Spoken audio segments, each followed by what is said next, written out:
కన్న పెగుముడి ఓలే మన ఇరుముడి బంధమో కన్న కలలన్నీ నెరవేర్చే తండ్రి వైతివో రెప్పచాటు కన్నీళ్ళే కష్టాలను మోసెరో తప్పులెన్ని ఉన్నాయో మన్నించి చేరదీయరో ఓర్వలేదు కలికాలం నాయి పయనం ఆపలేదు పలికిన నోరారా శరణం కాళ్ళు కాలిపోయినా సీమునెత్తురొచ్చినా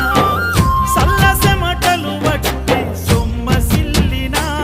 కనిపిస్తే చాలు అంటూ ఆ కలిని మరిచిపోతూ అయ్యప్ప నిన్ను చూడందే కడుపు నిండదు ఎంత దూరం